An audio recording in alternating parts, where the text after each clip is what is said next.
ఇంకొకటి బీజేపీ వాళ్ళు ఇక వాళ్ళు ఏమైనా మీటింగులు పెట్టుడు జై శ్రీరామనుడు, మీటింగులు పెట్టుడు జై శ్రీరామనుడు.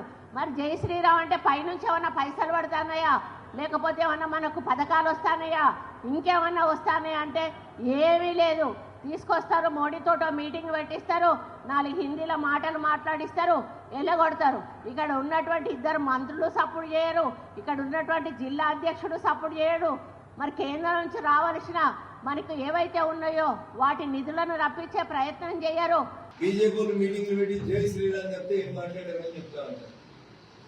ఎందుకు వీళ్ళు ఇట్లా మాట్లాడతారు? ఆ భగవంతుడు వీళ్ళకి దుర్బుద్ధి ఎందుకు ప్రసాదిస్తాడో, వీళ్ళ దేవాలయ శాఖ మంత్రులుగా ఎట్లా చలామణి అవుతుందో ఆ భగవంతుడే కాపాడాలి కాంగ్రెస్ పార్టీని. నాటి సోమనాథ్ మందిర నిర్మాణాన్ని వ్యతిరేకించిన తొలి దేశ ప్రధాని జవహర్లాల్ నెహ్రూ గారి దగ్గర నుంచి మొదలుకుంటే నేటి రామ మందిర నిర్మాణాన్ని వ్యతిరేకించినటువంటి శ్రీమతి సోనియా గాంధీ, రాహుల్ గాంధీ వరకు కాంగ్రెస్ పూర్తిగా హిందూ వ్యతిరేక పార్టీ.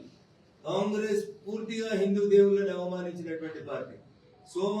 సోమనాథ్ మందిర ప్రతిష్టా కార్యక్రమానికి నాటి ప్రెసిడెంట్ ని వెళ్ళొద్దని కోరినటువంటి ప్రధానమంత్రి నాటి ప్రధాని జవహర్లాల్ నెహ్రూ గారు.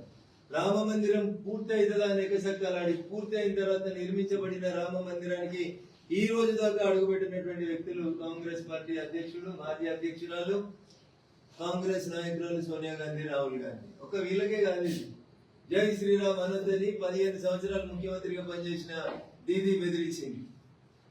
ఎస్, మేము చెప్తున్నాం గర్వంగా బీజేపీలో మేము రాముని వారసులమే, ఈ గడ్డ రాముని వారసత్వంతో వచ్చింది, జై శ్రీరామ్ అనే అంటాం.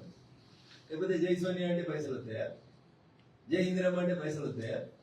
ఇందిరమ్మ అంటే ఎమర్జెన్సీ వస్తుంది, సోనియమ్మ అంటే ఇటలీ వస్తుంది. ఈ దేశ పౌరసత్వం యానికి వస్తుంది.